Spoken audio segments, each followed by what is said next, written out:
En duplex de Tbilissi, Mikhail Saakashvili, bonsoir. Vous êtes le président de la République de Géorgie. Merci d'être avec nous. Nicolas Sarkozy a donc appelé la Russie à arrêter les menaces et les intimidations envers votre pays. Les troupes russes sont toujours, en attendant, en Abkhazie et en Ossétie du Sud. Plus le temps passe, est-ce que ça ne va pas être plus compliqué de les faire partir ?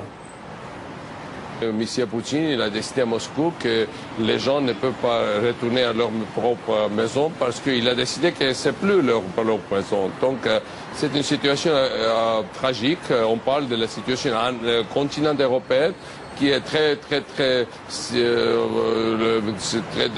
pareil à la situation par exemple à Darfour.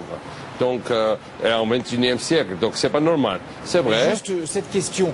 Est-ce que plus le temps passe, plus il va être difficile de faire partir les Russes? C'est une situation absurde, ça ne correspond pas aux exigences du XXIe siècle et ça ne correspond pas même aux forces réelles de la Russie. La Russie est très faible pour ça. Alors, donc je crois que ça n'a aucun avenir et je suis plutôt optimiste même si la situation sur le terrain demeure très tragique. L'autre enjeu, c'est l'adhésion de la Géorgie à l'Union européenne. À quelle échéance souhaitez-vous que ça se fasse ? Vous savez, la chose principale dans cette chose-là, c'était de parler des perspectives. C'est pas la question de définir les mois et les années ou les décennies, et je crois pas, je ne parle pas de décennies ici, mais peut-être des années. Mais oui. Est-ce que vous espérez maintenant d'autres soutiens que le soutien de la France ? Ce qui était très principal aujourd'hui, parce que entre les deux pays principaux de l'Europe, c'est l'Allemagne et la France, sans aucun doute, c'est le président français qui, malgré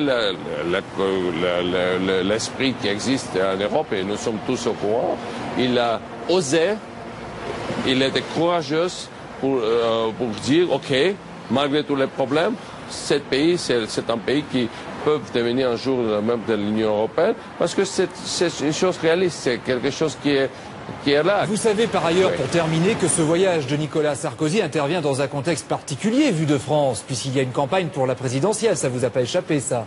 C'est pas seulement le président français qui parlait aujourd'hui, qui a exprimé son soutien, mais c'était en effet l'Europe qui a parlé. Parce que pour nous, la France, malgré toutes les difficultés, c'est le leader de l'Europe. Et l'Europe, c'est ça qui compte ici, parce que nous sommes européens et nous sommes fiers de ça. Mikhail Saakashvili, merci beaucoup d'avoir accepté notre invitation ce soir pour Soir 3 en duplex de Tbilissi.